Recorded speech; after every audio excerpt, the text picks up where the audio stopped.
I Will Hold Space for Your Darkness, a first responder mental health podcast hosted by me, Erin Jane, where we have conversations about what it's like to perform a first responder role and the mental health challenges that can accompany it.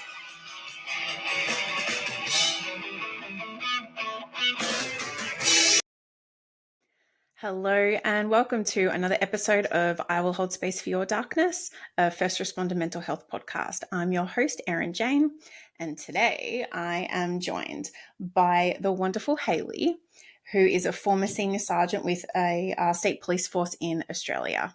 Thanks for joining us, Hayley. Thanks, Erin. Thanks so much for having me. I'm absolutely delighted to be here. Wonderful to have you. All right, so I think we'll just jump straight on into it. So we actually have a mutual friend in common, but I have not had the pleasure to meet you before. So this is everything we're going to hear today is going to be brand new for me as well as our listeners. So I guess, Hayley, basically we'll just dive on in, and I guess I just sort of like to ask, what made you want to join the job to become a police officer, and sort of like how old were you, and where did that decision come from in your life? Yeah, it's an interesting one. I joined when I was 20, so I was the baby of my squad. I bet you were. Yeah. So it's sort of beforehand, I did lots of jobs. I always had a great work ethic and always sort of was keen to earn some cash. But I think that one of the main things that drew me to the police force or policing in general is the variety. And I think that was a big tipping point for me. Is I get quite bored quite easily. So to know that every day would be different was a big draw card for me. Yeah. Yeah. And that's, I can assume, something that you definitely got in that line of work. Yes. Yes. No one day was the same. Let's put it that way. Yeah, exactly. And so talk to me about like sort of the process of joining, like, was it like a quick one for you? Did it take a while? And then, tell me about your academy experience. Yeah, so I joined in 2006, and at that time, there was a big drive to get more women in policing. So, in comparison to some of my male counterparts, I had quite a quick recruiting process. Yeah. I think it took from start to finish maybe 6 months by the time I applied to actually walk through the gates at the academy. And Yeah. I love the academy. I had so much fun. We had such a good squad. There was a lot going on. It was a very high recruiting drive that year. So it was just chock-a-block. And, again, the variety sort of started from day one, and made some lifelong friends. And I had a blast. Yeah. Were you like a double squad, a single squad? I was a double squad, so I think that there was just double squads the whole year, and they were pumping them out maybe every fortnight or a month. So there was a lot going on. Yeah. I started in October 2006. So I wonder if I was in May of 2006. As in you started or graduated? Started in May. So man, we would have like how good's my math? Because we would have like maybe just crossed paths. May, maybe June, July, September, October, or maybe you just graduated as I started or something. Yeah. Like that. Oh wow, we must have just missed each other. That's so funny. So I mean, yeah, and I think that academy experience too, it's so unique, and it's like I was sort of had like that a similar thing. It was like I met the girl who's been my best friend on like day one, and we've been attached to the hip ever since. And it's that formative experience that you have with people, and then you go on to perform the same role, and then you're like learning and experiencing everything like at the same time together. Like I think it really like can create those amazing bonds with people that like you said can be really like lifelong experience, friendships. Yeah, and I think that's the first taste that you get of the blue family that sort of everyone talks about, and the people that you spend those days with, and throughout your career as well. It does have quite a family, quite a dysfunctional family feel to it as well. Well, I guess that reflects real life then, doesn't it? Yep. Okay, so then you would have sort of spent that roughly like that 5 month, 20-week period in the academy back then. Yes. And so talk to me about like what happened after you graduated. Where'd you go? What did you do? All that kind of Yes. stuff. Yeah, so after I graduated, I spent most of my time in general duties and working at some of the busiest police stations across the state. So I was always very busy. Mm-hmm. And look, I really enjoyed uniform. Working in general duties, it had the variety that I needed, that I wanted, Yeah. and throughout my career, I became fascinated by people's behaviour and the culture of the organisation, and the little subcultures that each police station had. Yeah. Um, and so a lot of my role and focus was really around mentoring and coaching junior Mm-hmm. people as I sort of became a little bit more senior. So that's Yeah. what I really like to focus on. Yeah. Yeah. Oh, that's really nice. It's good to Yeah. be a junior member and actually find those senior members who are actually willing to, pass the baton and give you that knowledge, as opposed to like, I think, I don't know if you were the same as me, but sometimes when you got out there as a junior burger and you'd meet them and they'd just be so gruff and so grumpy, and it was like, come on, mate, like you were fucking here once too, like, Yeah, like exactly. we're all here to do the same job. We're all here to like help and learn, and yeah, sometimes they would just be less than friendly. Yeah, and I think that that's probably why I became really interested in that side of things Mm-hmm. because, I mean, you can, half a dozen names immediately come to my head of, the first couple of weeks that you're in a police station of Yeah, people that were either super helpful or just yeah, super not, and the yeah, impact that that could have. I remember one of my first watch house shifts, the senior Connie said, "Oh, there's someone at the counter. Go out and deal with them." I'm like, "Oh, okay." So I said, "Oh, hi, how can I help you?" And this bloke goes, "I'm just here to sign on," which means he was reporting for bail. And yeah. I didn't know what that meant. So, dude, and I've gone, "Sorry, what does that Um, mean?" And then I had this crook tell me tell oh, me where to go in the filing cabinet. My surname's this. All you do is you just pop out the form, love, and bring that over to me, and I'll sign it for you. And then you just pop it back. Make sure that you write down your number on, your registered number on the sign-in book, just to say that you were here. And I've gone, oh my gosh. Wouldn't it oh have been my better God. if, I had a senior member out there with me, maybe giving me a chop out? But yeah, so it's stuff Yeah. like that you go, Oh, oh, how embarrassing. oh my God, that is like, oh, I could just like imagine that happening. Seriously.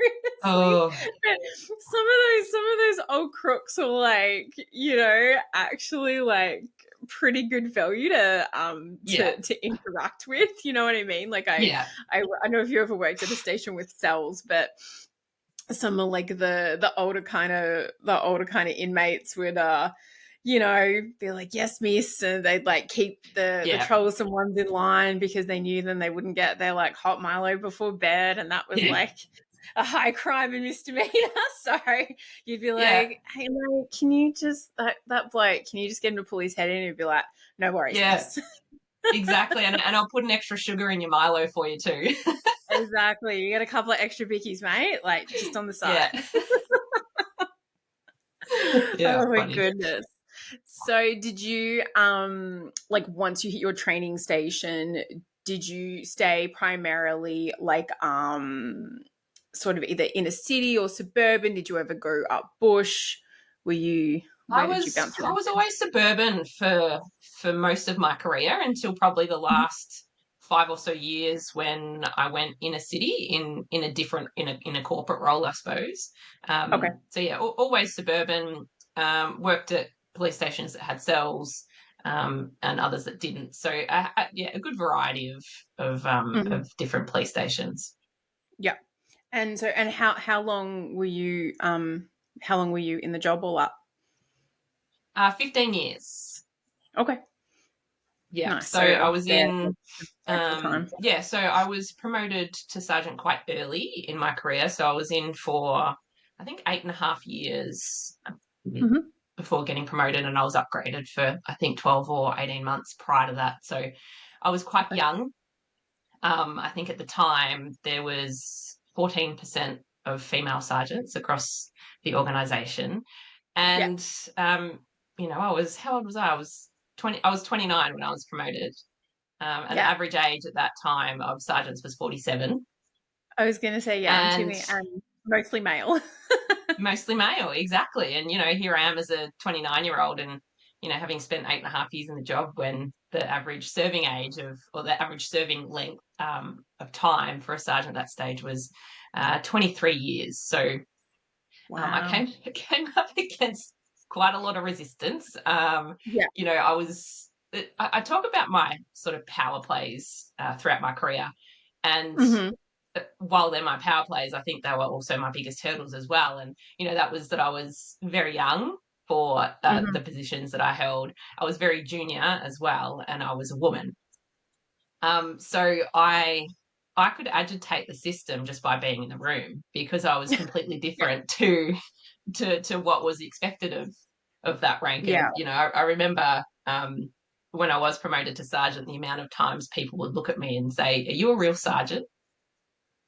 Just because I was the opposite of what you would Yeah. expect, Yeah. to have as a sergeant.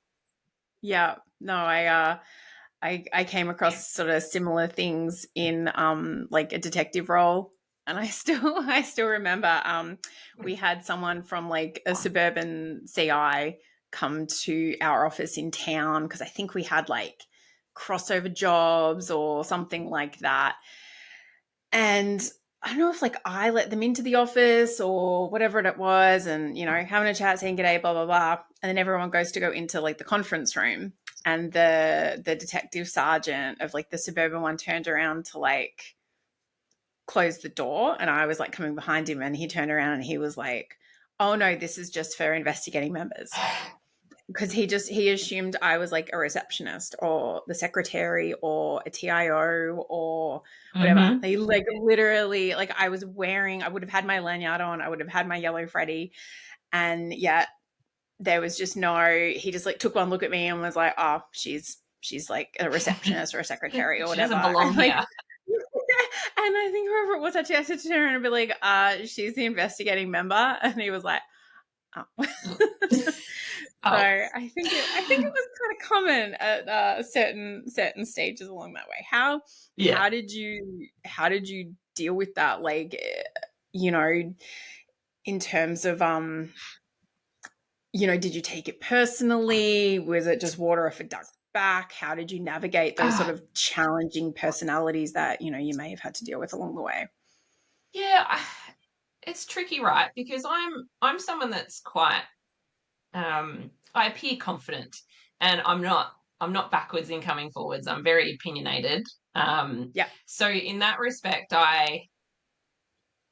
it wasn't ever confrontational, but I would challenge people yeah, because I deserve to be there.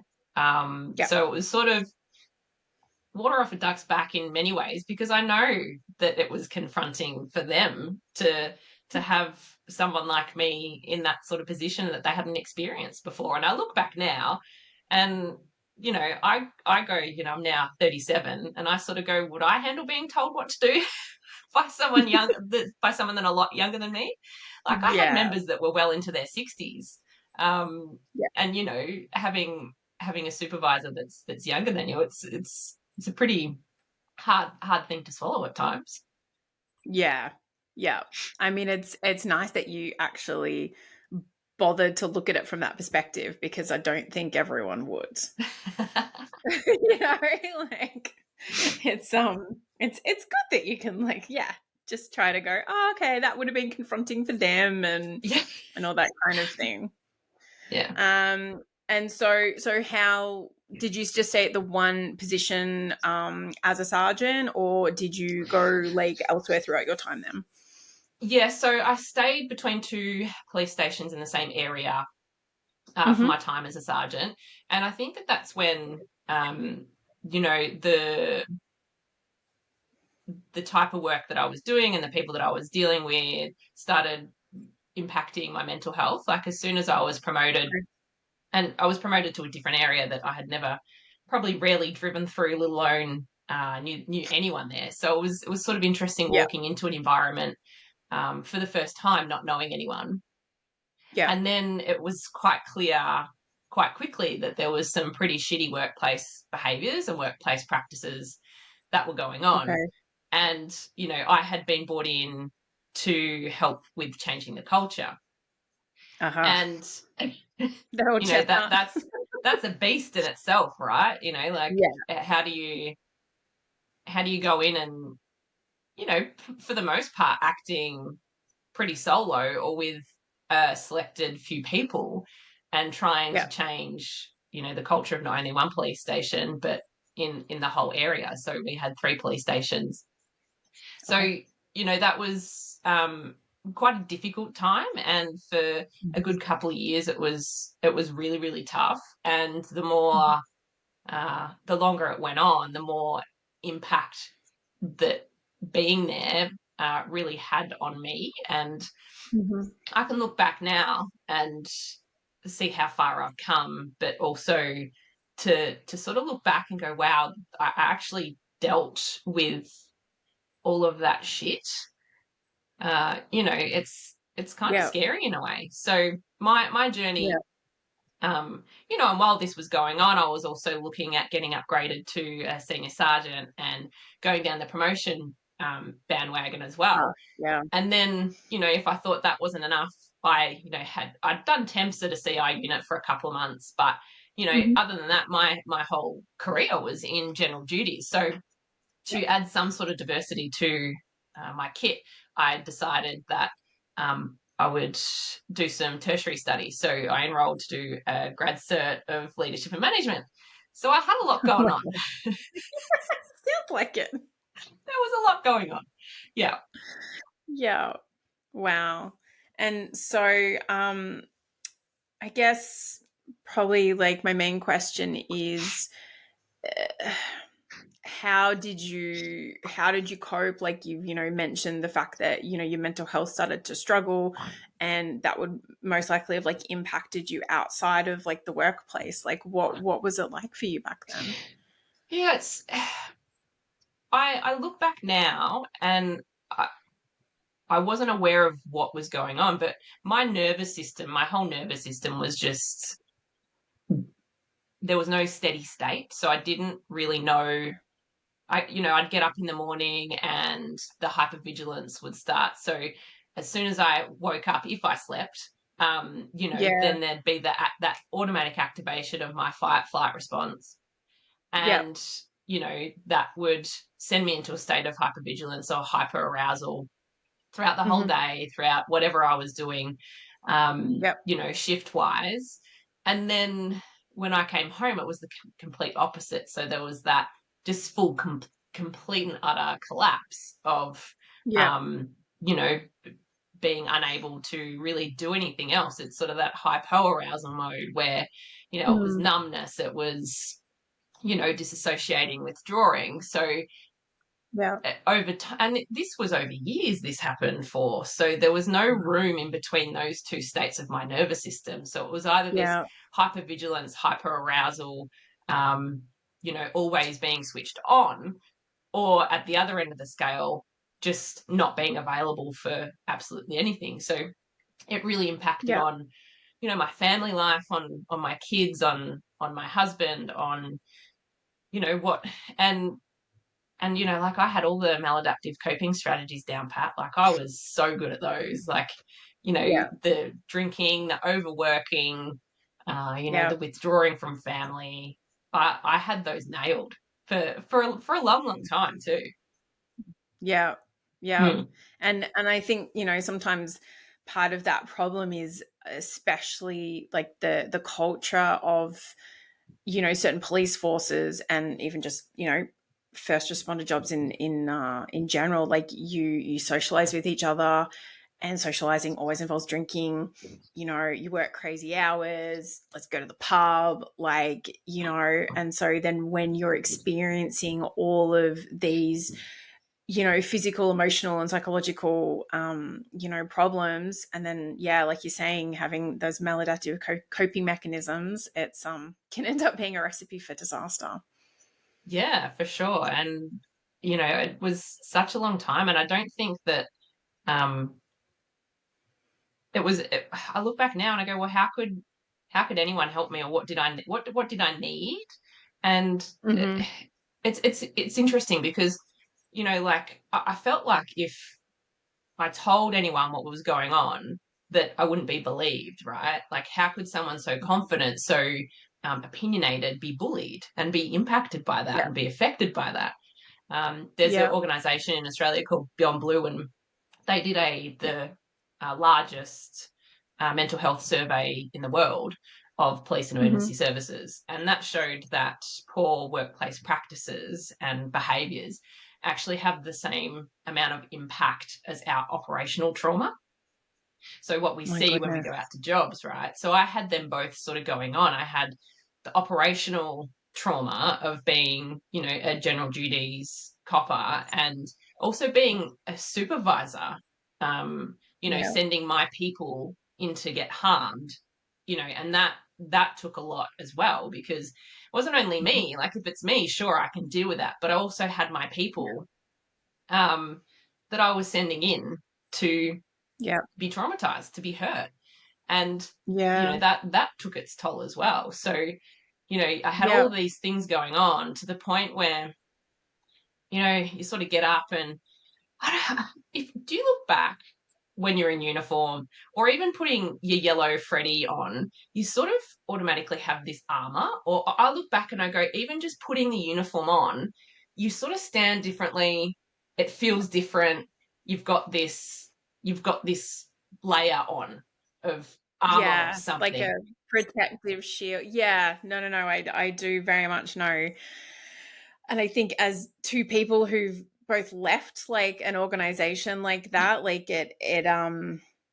so like I left and then I moved over the other side of the world, and I very much felt like I'd lost a massive part of my identity, and therefore I think a certain amount of confidence too, and which I didn't anticipate, like trying to start a new life and make friends and meet people and stuff in you know a new country is always going to be like a bit daunting and challenging. But I think I did, it did feel like I had, you know, some like chinks of armor like chipped off walking away from something that I had like, yeah, equally known for so long. And it does, like, it's, yeah, I know exactly what you're talking about, because it is weird and it's difficult to define. um but yeah, like you did, I don't know, it was like the badge or the uniform or just maybe the role that we sort of chose to play in society, where you're like, well, I'm here to do good.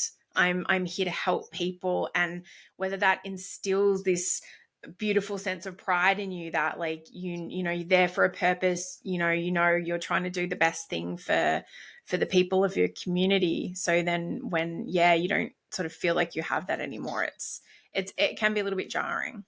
Yeah, yeah, for sure. So I think I got to the stage where, I talk about sort of putting on a mask, right? So you get up in the morning and you go, shit, all right, what do I need today? Like, what mask am I going to put on? How can I almost hide how many, and got to the stage with me where I just had so many masks that I'd have to play, that I'd have to put on, that I'd have to pretend, that oh, I've got to go socialize. I'll have to put a social mask on and try and, to the point Yeah. where I feel like I lost part of who I actually was. Um, Mm-hmm. and that was really hard. And it got Yeah. to the point in my career where I think, fast forward to when I was upgraded, doing some cultural work as a senior sergeant, trying to Mm-hmm. working across a lot of divisions. And I asked for help. I said, and the behaviours were known. and I asked for help, Yeah. and no one did. So there's all Are you these, serious? yeah, so there's all these layers of complexity that just really build. So, and then I've still Yeah. got my nervous system just fighting me the whole way. And so Yeah. I don't, I'm at the stage now where, and I'm what my GP calls a super coper. So, and I look back now and I go, how did I do it? But I was getting up and, at this stage, I'm sort of in a corporate role. So I'm working Monday to Friday, 8 to Mhm. 4. Yeah. I'd be getting up, going to boot camp at 5 o'clock in the morning. I'd be going to work and then doing my 8 or 9 hours in the office. Then I'd be coming home and doing some more work, for another couple of hours. Then I'd just Yeah. drink and get absolutely smashed every single night. And then I'd just do it all again and I'd repeat Yeah. it. So there was no room for much else. But yeah, and this is the thing that is probably most bothering is that I asked for help and it just wasn't there. Okay. It took over 2 years for something to actually be done, And so which is when a you long say time. that yeah, of course. When you say that you asked for help, like, are you able to explain, like, in what capacity, or who, who, not who, but as in, like, who you reached out to, and in what way that, like, they clearly failed you?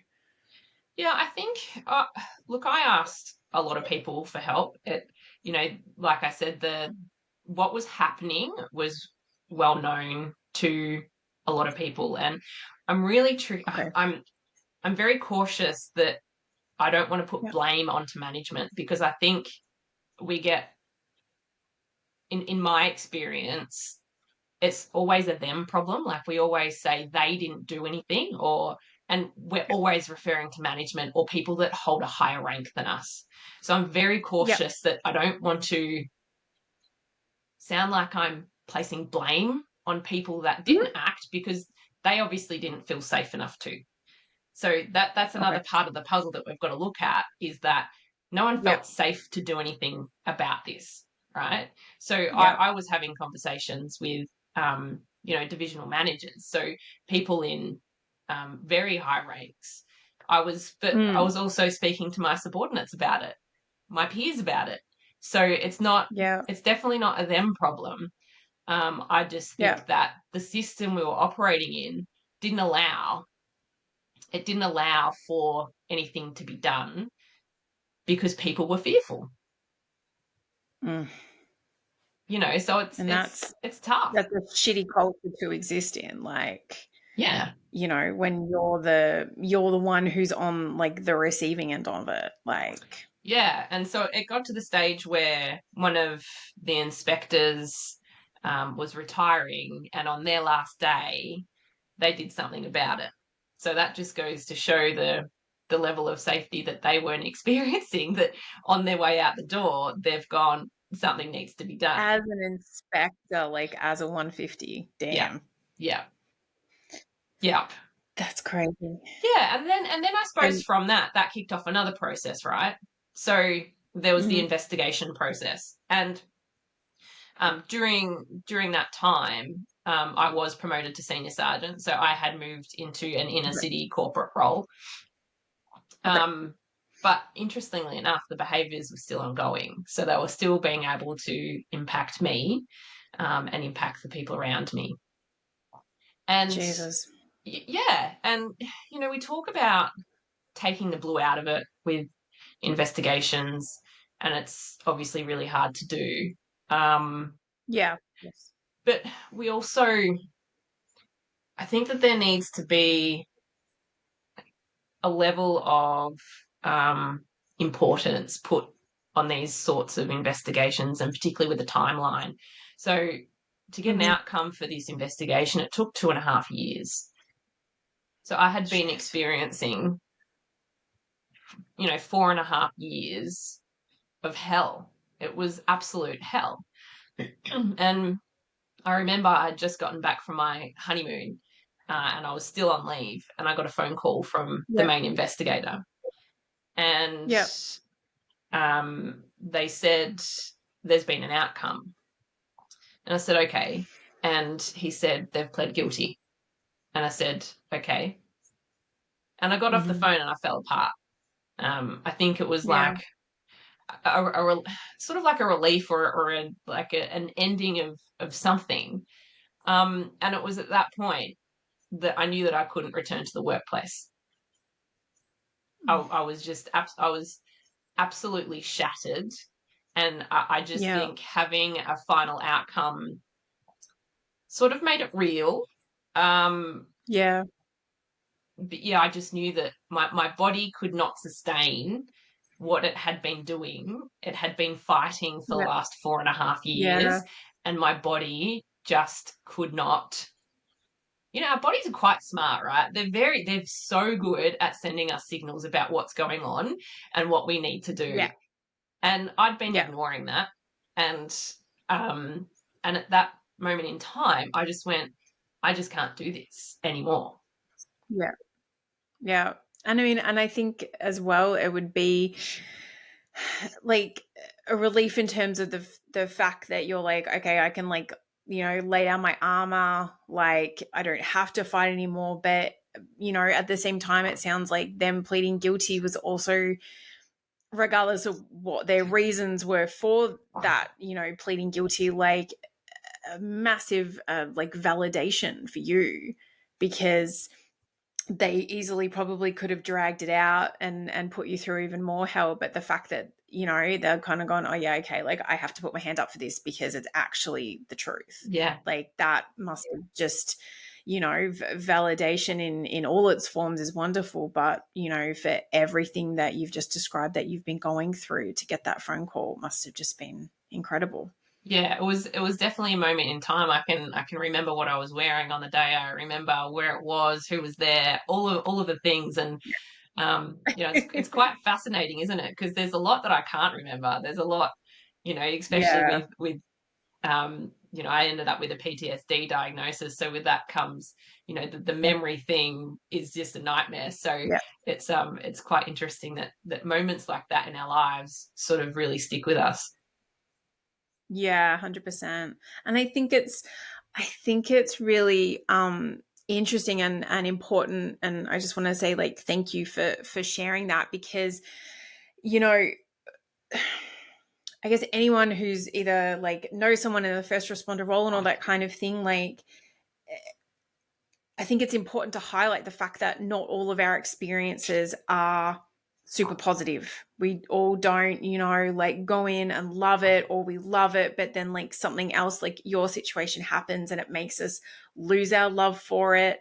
And equally, like, I think most people now would be aware of the kind of trauma that first responders are exposed to, and you even had like a really interesting aspect that I didn't really think of, because I was never in a supervisory role like a sergeant like you were. But the impact of knowing, not only do I know what I have to see, but then that feeling of responsibility of like sending your troops into that, like that was like something I'd sort of never thought about as well, which was a completely really interesting aspect that I think you shared. But as well, though, we focus on all the external trauma, like what, like with the jobs we see, what we have to do in our role, who we have to help. And at times we see people on like literally the worst day of their lives, and we're the ones that are meant to go in there and help and pick up the pieces. But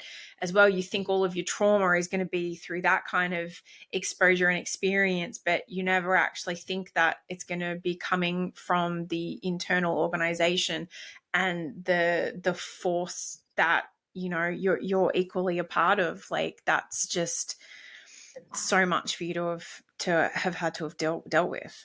Yeah, it's a lot, but I think in some way we all carry that. Like the way that we treat each other is so impactful.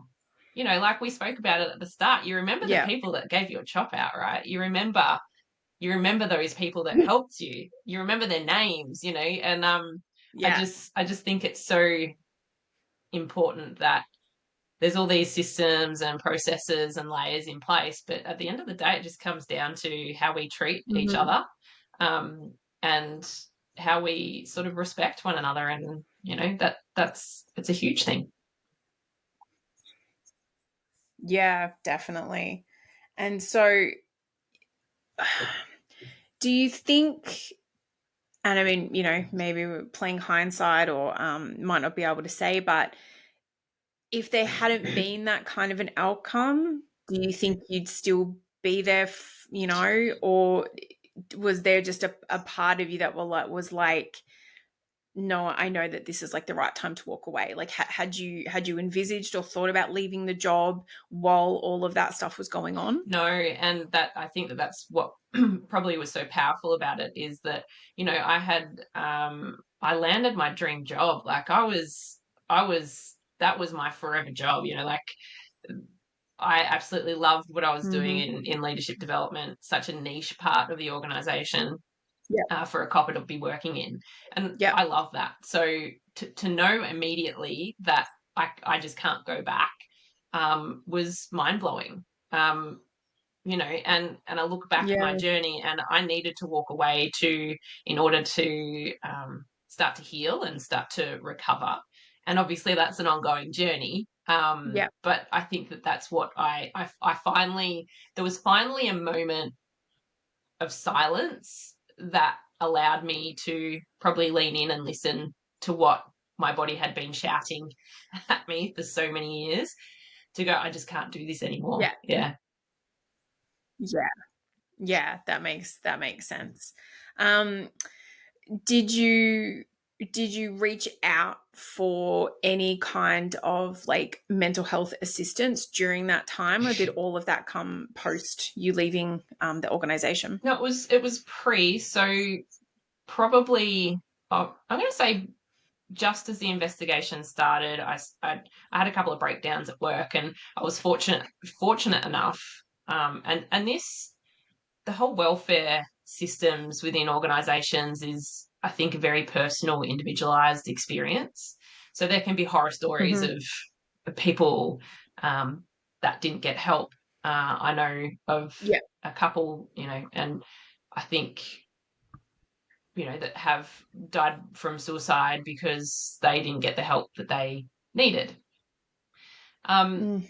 I was fortunate enough to have a manager that linked me in with, our internal welfare services, and Yep. I was able to go to a psych in work time. So that commenced, Yep. a couple of years before I left, and I would go see my Okay. psych on a weekly basis, for an hour. Yep. And I was fortunate enough to be given that opportunity to A, see an internal psych, B, that I actually clicked with. And that's the thing that, Yeah. there's one thing to just say, yeah, I'm going to go see a psych or get psychological help. But then if the relationship's not there, or, it's not a good fit, I think that's when people go, oh, this doesn't work for me. Um, Yeah. I was fortunate enough that I did click, but if that hadn't had worked, I would hope that I would shop around and keep trying until I found someone that, Yeah. I clicked with, and that I could form that relationship with. So, um, yeah, so I did have that support, and my GP was fabulous at the time too. So having those supports in place was super Yeah. important. And I still see psych. I see psych every fortnight. Hmm. So I'm yeah, it's really hard to, because I think in our different organisations are different with all the systems that they've got in place, but Yeah. particularly, I don't know, it's just there's chalk and cheese. Like I hear so many stories of people that haven't gotten the help or haven't got the assistance, and I did. Hmm. So I Yeah. sort of go, I wonder what it would have been like if I hadn't have gotten that. What would have happened then? Yeah. Yeah. Yeah. Yeah. And there's, I mean, I know over here in the States, there's like a lot of conversations going on about kind of like exactly what you're talking about. Like, if someone finally gets the courage and, goes, okay, like I'm really at that point where like I need to go and reach out for help. And then the person that they reach out to help two either like you said, they don't click with, or I think a big thing when it comes to first responders and emergency services workers is speaking to someone who's like culturally competent and experienced and informed. Like, you don't want to go and be talking to them about a horrible job that you went to that you're being affected by, and you look up and they're like, you can see that you're traumatizing them from like what you're sharing. Yeah. And that in itself is going to then impact you. And it's, I think it's really important, like you're saying, that you were really fortunate that you clicked with that person. But yeah, like, what if you didn't? Like you're saying, like, what the fuck happens to those people who finally reach out, and it's not the experience, and it's not the help that they need. Like, those people can easily fall through the cracks. And like you said, you're aware of some suicides from within the organization. Like, I mean, I want to say I'm aware of like at least 2 this year over there, I think. Yeah. um and then sometimes you kind of, I know from obviously still keeping in contact with people from back there, like, sometimes you hear from ones that was like a younger sort of member, and then you can kind of go like, okay, like maybe not you get it, but as in you can understand how like someone younger and inexperienced just kind of doesn't know how to cope, doesn't have those coping mechanisms. But then sometimes you hear about someone who's, might have been in the job like 20, 30 years, and then it blows everyone out of the water, Yeah. because you're like, fuck. Didn't see it Like, if coming. that person was struggling, Yeah. yeah. And I And think it's we've really come a just, long way, right? Like, we have come a long way with reducing stigma around mental health and yeah, actually acknowledging that the shit we see isn't normal. Like, that's yeah, that's that sort of goes back to the blue family, and I'm sure across emergency services, is that we see shit that no one else should. And we hold that. We yeah, carry that for people. And, like, yeah, even you were just saying, like, are we traumatizing our clinicians, our practitioners? Are we traumatizing them? And then we hold that too. So yeah. we've got a lot of shit to hold. Impact. Yeah, and there's like that multi-layered like impact. And then even like you're saying, you were going through all of this, and you had, a partner at the time. I think you mentioned you have a couple of kids. Like, I mean, I've got young kids myself, and I can't even imagine like trying to cope with everything you were coping with, and then going, oh shit, now I've got to like go home and play mum. Like, Yeah. that just must have been such an extraordinarily difficult like period for you, and worrying about, fuck, am I like impacting my kids right now? Like, Yeah. Like, there's probably not so much now, but there's days that I just go, how much am I fucking my kids up every single day? Like, how am I ruining them every single day by the shit that I've got to hold and what I've got to carry? And I can laugh, I can sort of laugh at it now, but I remember. So I stopped work in November 2019, and I went okay, from being a very successful, very career-driven, orientated person to yeah. um, COVID hitting a couple of months later. I was just about to think, holy shit, like that was just before the world shut down. Yeah. So, yep. So I went to being a stay-at-home mum and a primary school teacher. Like, mate, really. Oh my goodness. Yeah. Just like straight away. Straight away. And I also don't think that we've grasped what COVID has done to us. And every state, every country is different. Where I'm from, we Yeah. had a lot of lockdowns, and it was Yeah. tough. It was really, really tough. So in that sort of respect, Yeah. my recovery or my healing didn't start there, because I still had to hold my shit together. And I was I was never a one for being a stay-at-home mum. I think the mums that do that, fucking incredible, and don't get enough respect and honor that they deserve. Yeah. Absolutely. Yeah. Um, but mate, like, try, and kudos to the to the teachers that deal with children every day. Like, sitting there with my daughter, and she was in, I think, grade 3 or something. And I was Yeah. at the table with the kids from start of the day to the end of the day. It was mind blowing. Yeah, making sure they were doing all of their, Yeah, all their and stuff. so I'd try and help her with her maths, and I couldn't do it. So I'm going, oh my, I can't do grade 3 maths. Like, what the hell is going on? Maybe I should go back to the job. Maybe maybe I should go back. I don't know. But yeah. I think they teach them this weird new method now, though. I don't think Oh, anyone yeah, we'll roll understands. with that, Erin. Thanks. Yeah, but so that All right, I'm here for you. that was tricky too, because so it's sort of like, at what point does my recovery start? At what point can I start healing and really moving on from this thing? Like, I was in the job for 42% of my whole life when I retired, right? And so Yeah, before that, I was a kid. yeah, I was growing up. yeah, I was, youth. So you talk about that police identity thing, and I thought I was really cool with it. I thought, nah, I'm good. You don't, I'm not. This is my yeah, friend Hayley the cop anymore, and that's cool because I don't really need that.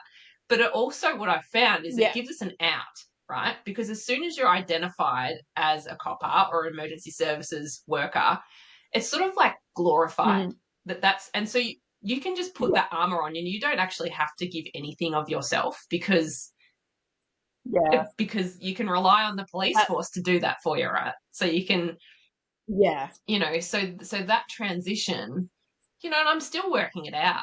Like, I've been retired for nearly two yeah, years now, and that it's still it's still hard. Like, and getting back to that, that nervous system thing, I've finally found some space in the middle of that. So my steady state, I call it, so I can, actually yeah, function in there. But what I've been realizing lately is that I've been sterilizing that a lot. So I've sort of mhm, been making sure that I'm not open to any stimulus that could send me, to hypoarousal. And just yeah, funny stuff, like, I did my first aid course a couple of months ago, and it just goes to show that police identity is just entrenched. Because as I rocked up, and the man that was taking the class said, oh, what do you do for a job? And I've gone, I'm a police veteran, but I teach yoga. Because I was a bit nervous about going to the first aid course, right? Because I don't like blood and guts. That's yeah, never been my jam, and I knew that there was going to be some of that, yeah, and I didn't want that to be a trigger for me to go into that fight flight. yeah. But I sat down and I go, why the fuck did I just say that I'm a police veteran? He asked me what I did for my job. Like, do you know what I mean? Yeah, oh, dude, like 100%. Like I've been out a lot longer than you, and it's still something that I feel like identifies me as, and I think it was because, as well, I was proud to be a cop. I loved being a cop, and like I similarly like joined when I was like, baby bloody like 21, Mm. 22-year old. All of like my formative 20s were all in the police force, and then I started my 30s with leaving and moving overseas. So it's when it's taken up such a massive chunk of your life, it's really difficult not to still feel that draw of it. And I mean, even like at the work that I do now, like I do life coaching for first responders. I'm married to a first responder. A whole bunch of my friends are still first responders, and like the whole point of doing this podcast is I still feel pulled back to Mm. that community and still want to help. So I think once it touches you in that way, like I don't know if you ever really escape Mm. it. And I guess it's up to us with how we deal with that moving forward, and whether we can, you've had some like challenging experiences along the way, like whether you can end up separating that outside of the rest of it, or whether it like tarnishes it, for you for the rest of Yeah, I forever. think I'm super grateful that um, I still have a sense of pride, and I still um, I don't know. I know a lot of people that have left or are ill health retired, and they can't look Yeah. back at the organization and be positive. But I've really Yeah. tried to keep that because I figure how is it serving me if I'm carrying shit that I don't need to carry for the organization? Like there was, Yeah. I can go into so many failures and so many, things that shouldn't have happened, but at the end of the day, it was 42% of my life. So I don't want to Yeah. hold that in um contempt, I suppose. I want to be able to look back and go, I can, contributed to the community. It's an amazing blue family. It's dysfunctional, like Yeah. I said. It's completely and utterly dysfunctional, but it still is a family, and I'm the same, Erin. Like I feel that pull with the community quite strongly, and I don't think that that'll ever go away, and nor should it. But I'm just very thankful that I can still have a positive outlook towards the organisation. Yeah. Yeah. And so you mentioned that you're teaching now. Yes, yeah, I'm teaching yoga. I found yoga just as I retired, and it's probably changed. It's changed my life. It's had a very significant impact on my recovery and on my mental health in a way that I Mhm. never thought that it would. And before I actually went to yoga, Yeah. I didn't even consider going to yoga. I just thought, if you Yeah. Google yoga, they're all very pretty, very thin, very white, and they do things that, they're bendy stuff that, Yeah, very bendy. yeah. Yeah, exactly. And that had a profound impact um, on my life. And it was the first, like, I'm not one that can just sort of sit Mhm. down. So you tell me to go to the hairdressers and it's just a drag, right? Because I have to sit there for an hour and a half. Yes, I know I'm vain, so I can choose not to and Yeah. whatever. Um, But I go, like, imagine how much shit I could get done in this time. I remember I was at a leadership Yeah. development symposium or a conference or whatever, and they had people coming around to the Mm. tables to give out 10-minute massages as you're listening to a keynote. And I said no because I thought it'd be wasting my time, right? So if you look at that version of Hayley and then go, okay, go do yoga Yeah. for an hour. And the yoga that I love doing Yeah. is more relaxation type of thing. So it's not. Okay. So not like the vinyasa, like the Yeah, flowing so sort I of do one. vinyasa, but when I first started yoga, it was a type called yin yoga, which is just like having a Okay. stretch and a nap all at the same time. But the first class I did, I just fell in love, and it was the first time Yeah. that I had felt the absence of stress in my body, and Wow. I was hooked. I'm like, I need this in my Yeah. life, and it was one of Yeah. the first things that I've actually done for myself. Like I think a lot of coppers in emergency services struggle with having a hobby or other bits and pieces that doesn't Yeah. involve drinking, mind you, because if that was a hobby, I've Yes, true. got that down pat. So Don't we all? yeah, so I think for me it was something that I did for myself that really helped. So then I Yeah. thought I'll do with my best friend. We did our yoga teacher training together, and I never thought that I'd teach ever. Um, Hmm. and it just so happened that an opportunity came along, and now I'm teaching to first responders, and it's been amazing. It's been so much fun. That's Mm. wonderful. Yeah. And that is something that we will address with Elise in an upcoming Yeah, episode. We're going to have both Hayley and Elise jump on together and to talk about what they're doing in the sense for first responders and with their yoga classes. So I'm very much yeah, looking that'd be forward great. to that conversation. Yeah. And so I guess well, yoga sounds like a much more adaptive coping mechanism for you in that sense, Yes, which is yeah, wonderful. And I'm glad that you found it.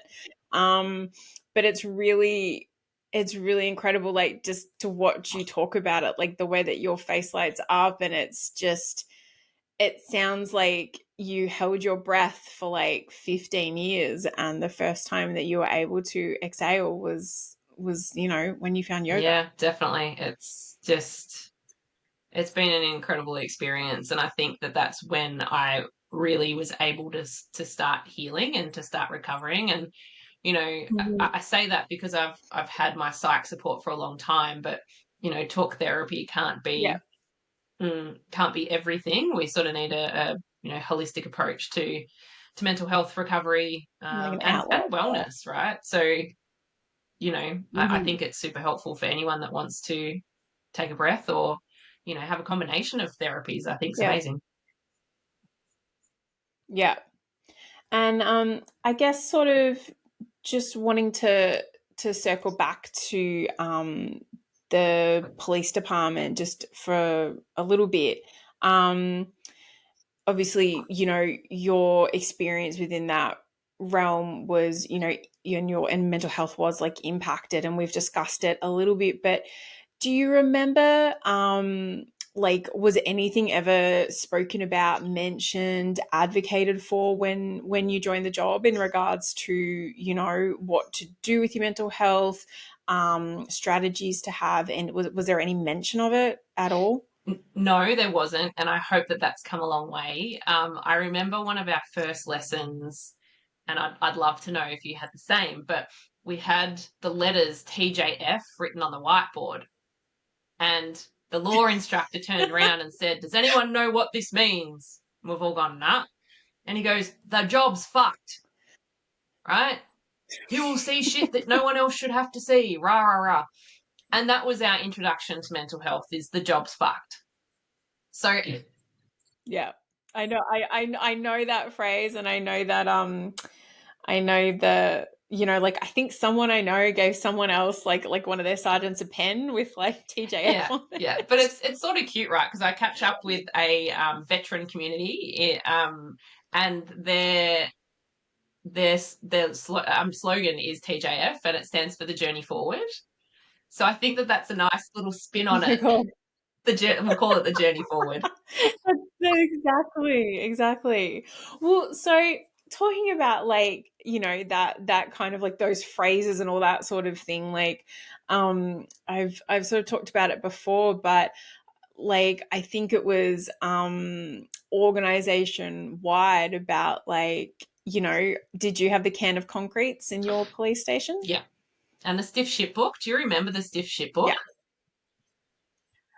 Okay, so they were Ah, banned or had been like revoked by the time I came yeah, along, which wasn't, that long after you, but as in I think, we worked in yeah. different areas. But yeah, but explain to me what was the premises of The the stiff stiff shit shit book, book. because I don't So the remember. stiff shit book was a book that was kept in the watch house like an exercise book, far out of sight from the Mm-hmm. bosses, although I'm pretty sure that they knew what was going on. But anytime anyone fucked up or Yeah. did something stupid, an article would be written in the stiff shit book. So, and it was hilarious. Like, Oh, once you come shit. off leave, you'd come back in after having a couple of weeks off, and there'd be all these new pages added to the stiff shit book, which was hilarious. Yeah. Unfortunate for the people that made mistakes or, did the wrong thing. But, Yeah. it was, I suppose it was a way of banding together, but probably not the most Mm, uh, progressive or supportive way. yeah. Yeah. And yeah, equally like so in within our organization there was this thing called there'd be like these spray cans everywhere, and they'd put like police ribbon around it, and it was almost like if you showed any kind of weakness or vulnerability or admitted that something had bothered you, it was like, or if you bitched up about something, it was like, oh, here's a can of concrete, and you'd be like, what the fuck's that for? And it's like, so you can harden the fuck Yeah. up. And that was all you knew. Yeah. That was like how you got taught really early on that weakness and vulnerability were not No, encouraged not at all. at No. all. And I think that that's, No. when I started asking for help, and like as a supervisor, because like I said, we put all this weight of expectations on managers, and Yeah. someone said the other day, we were talking about values, and they said, oh, when as you go up the chain, you have to have a higher level of values. And I sort of challenged it and I said, hang on a minute. So you're saying that a sergeant or a senior sergeant has to have twice the amount of values as a senior Connie? Yep, yep, yep. And I'm like, mate, I was just trying to hold my shit together. Like, do you think that, you know, so I think even as ranks go up, it gets harder to show that vulnerability and to actually say, I'm not feeling Yeah. okay today, or I've had a really fucking rough night, I haven't slept.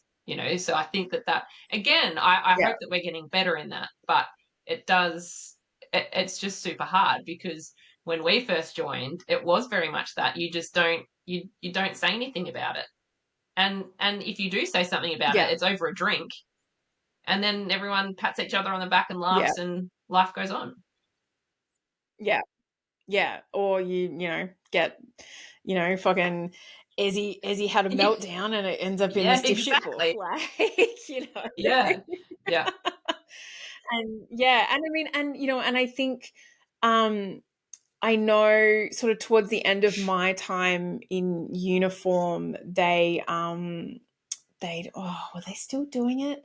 They'd so when we used to do night shifts, we would do like 7 nights straight, and then you'd do what was called a quick changeover. So you'd finish at 7 a.m. and you'd come back to work at 3 p.m. in the afternoon. And then at 11 p.m., when everyone finished, everyone who was on that crew for the week used to go to the pub and invariably get fairly hmm shit faced. And, but it was also our opportunity to kind of debrief. It was basically like an unofficial alcohol fueled debrief where we would all laugh about things that happened during the week, and then but also just like talk about it and get it out. And I think they stopped that, which, I mean, look, like, operationally probably a lot safer. And I would think the level of complaints on a Sunday yeah, afternoon definitely went down when you have like tired coppers who were just really not wanting to be in daylight. Definitely would have made a difference. But did you sort of notice like a change in, like the level of camaraderie or support after there was that massively. And I shift? think that that's such a big, again, it's not an adaptive strategy, right? But to get people talking about things that were happening during the week. And I do think that cut a lot of it off. Necessarily, I'd probably say for a safety risk reason. But it wasn't really replaced with anything else. And I Mm, sort of go, you can still, to some degree, you can still get around the watch house counter and talk about stuff. And, beyond policing, I look at our yeah, other emergency services counterparts who are volunteers.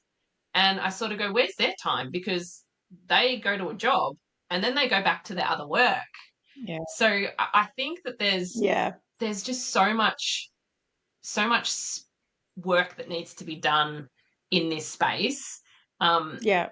and I don't necessarily know what it looks like other than getting shit face after a night shift. Like, and then will people go? Because whilst there is this reduction of the stigma around mental health, that I think it's still very much alive and well. Like, I think that if you were to say to someone, if someone was having mental health issues, would you help them? They would say absolutely yes. But then asking the question, if you had mental Yeah, health issues, would you talk to someone about it? I think the answer would be very different. So whilst yeah, generally yeah. coppers are quite supportive of people that are going through mental health issues in this day and age, I still think that there's a reluctance of people to come Mhm. forward to say, "Hey, I'm just not traveling too well." Yeah, yeah. And what about so when at the stage when I left the job, if the policy seemed to be if you attended what was deemed quote unquote like a critical incident, there was like an automatic email sent out from like the welfare department. And it wasn't, I don't really remember it being personalized. It was, hello, I'm contacting you because you attended blank event, insert trauma in there. And, just like reiterating the fact that there were people that we could reach out to or whatever else.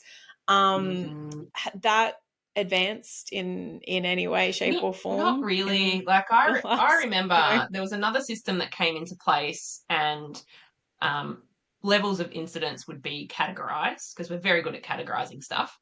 And if it came up in a certain category, and acronyms. oh Don't yes, forget the acronyms all over it. And so I remember one night shift, I was 251, so I was a sergeant, and I had my offsider who was quite inexperienced, but he was sort of like my little brother. So I was, great man. And we pulled over this car that this dude had a knife and drugs on him. And we'd sort of just talking to him, and then he flipped and he started laying into my offsider. And again, as a sergeant, it's just an added level of, like, it was a horrible incident, right?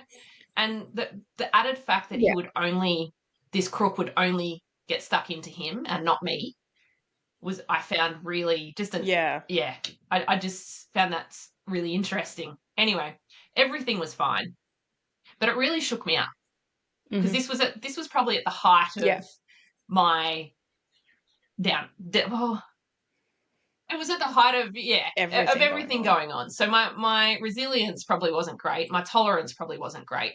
And I just felt like I was carrying everyone else's shit, right? And on the crossover of the morning, the incoming sergeant said, "Just noticed that you had that incident. Are you all right?" And I said, "No, actually, I'm not." He laughed at me, turned around and walked away. Right? So we can have a system in place that says, okay, this category happens, you need to check in with someone. But then if that's the response, what do you do with that?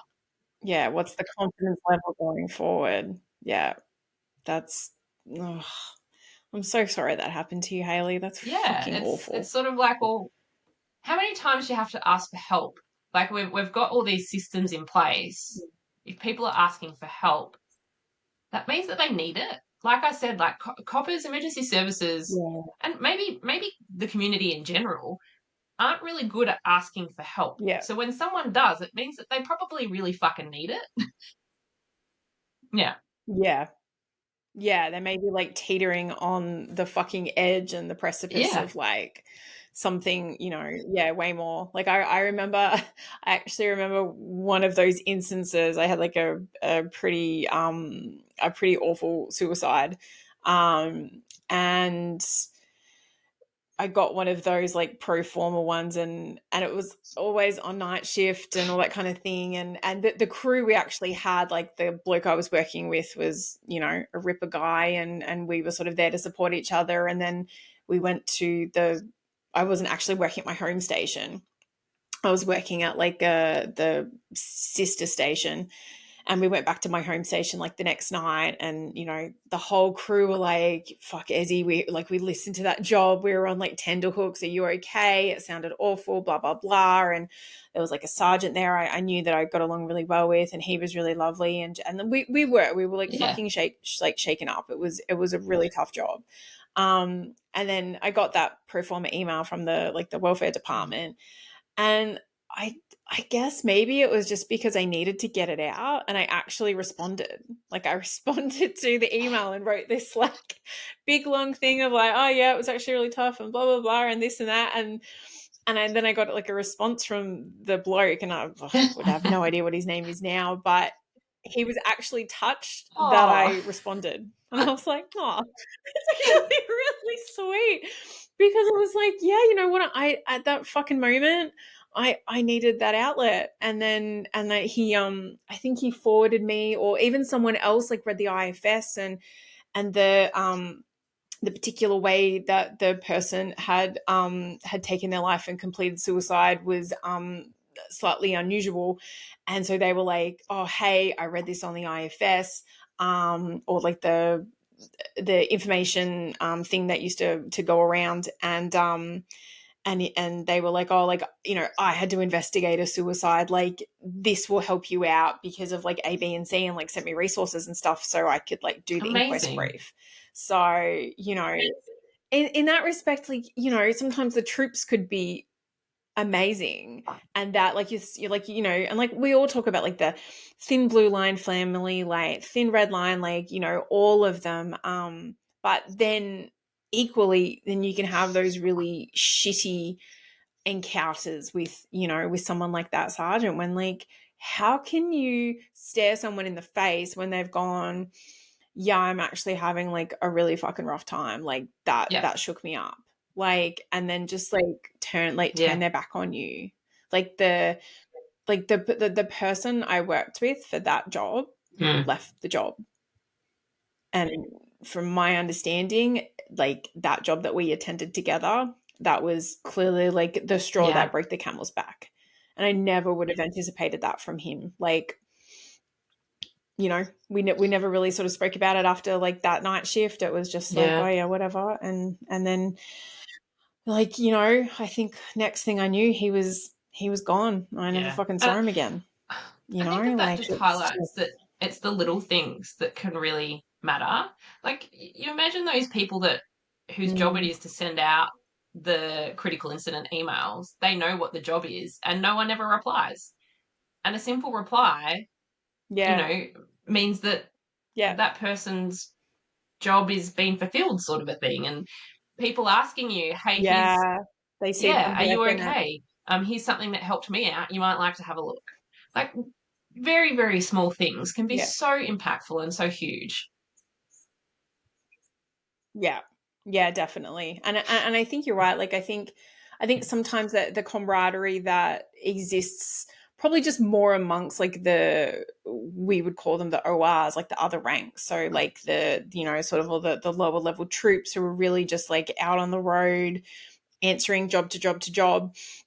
I sort of always felt like that level of camaraderie was always really, you know, really strong and thick, and the bond that you had with those kind of people was always good. But it sort of sounds like it wasn't always that way, like the higher you climbed up the ranks. And I wonder whether that, you know, was just like a level of like, you know, disassociation, that they felt like, you know, disconnected from it, or there was like that competitive level of like, oh well, I can't show any weakness because I want to climb the rank, so I have to just be stoic and not give a fuck. Like, you know, I really wonder what it Yeah, is in I that think you respect. probably covered all of the bases. I do think that it's a level of competitiveness. Like as you go up, the amount of knowledge that you're expected to know and to hold increases dramatically. And you know that there Yeah, is, you know, you are looking after people, you're supervising people, you're managing people. So the accountability gets bigger. yeah, And if you show any weakness, it's just not as tolerate. It's just not tolerated. Full stop. Um, yeah. So and yeah, you lose, like there's a huge loss in being promoted too, because especially that promotion to sergeant, you do lose that camaraderie with the ORs. You do lose that. That's removed from you because it's expected that you lift your professionalism. yeah, You know, it's hard to sort of muck around yeah, with the crew and then um, you know, send them into war basically. So that can be quite tricky to navigate.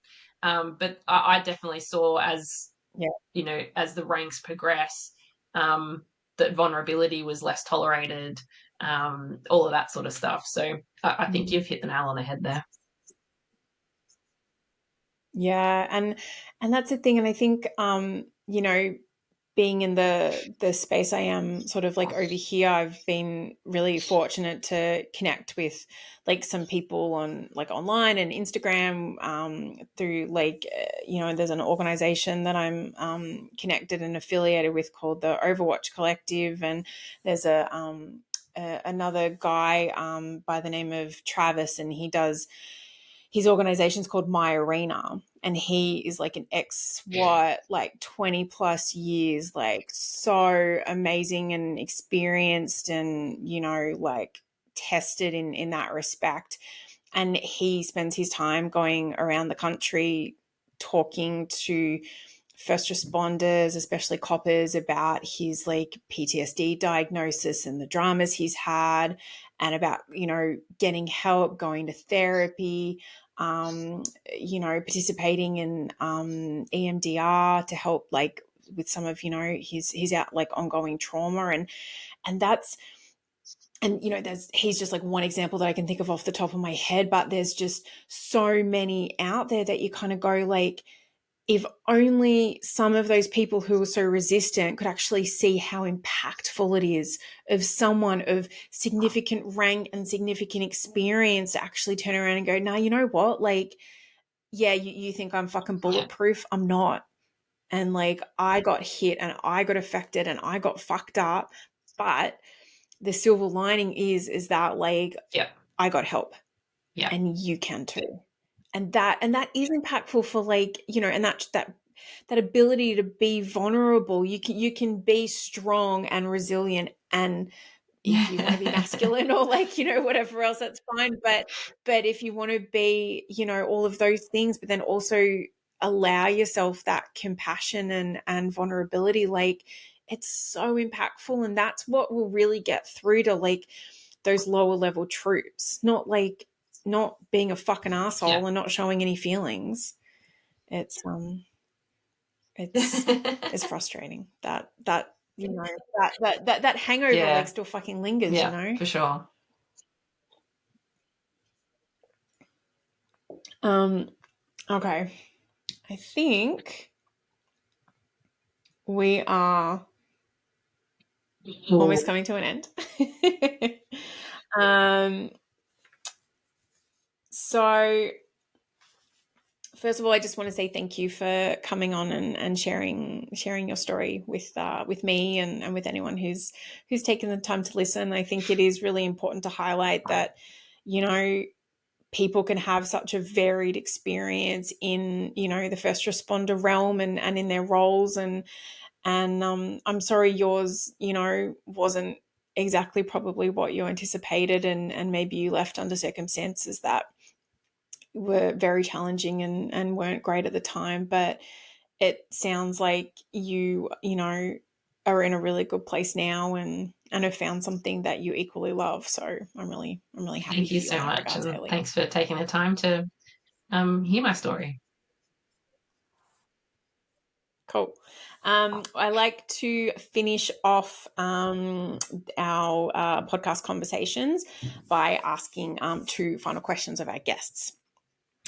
So the name of the podcast is I Will Hold Space for Your Darkness. And that simply is a reflection of, you know, that I think that an element of darkness sort of like underlies our role as first responders and emergency services personnel. And, you know, that's the whole point of this podcast, is to, you know, shine light on that level of darkness and share our stories and our experiences and share things that help us cope. So, you know, my first question is, what do you do to hold space for your darkness? And we may have sort of gone over it a little bit already, but you know, regardless whether it's sort of something that you do now, something that you did at the time, you know, what has helped you cope the most? I think that that's always going to be an ongoing journey. But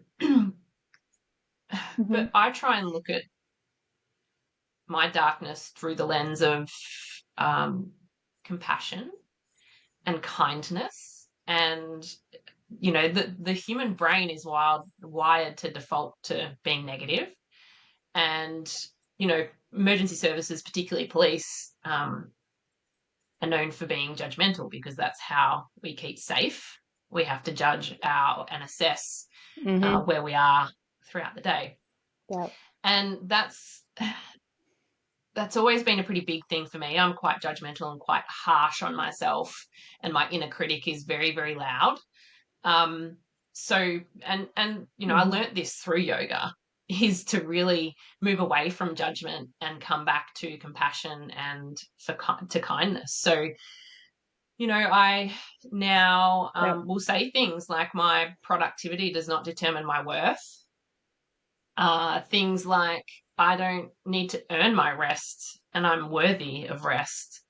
And just to keep on coming back to that, it's not always perfect by any stretch of the imagination, but just to allow myself to be. Yep. And it's a hard practice. It's really hard. But then Yep. that allows me to breathe, to honor my darkness, but to still have space um, for moments of joy and delight and all of the good things. Yep. I love that answer. That was brilliant.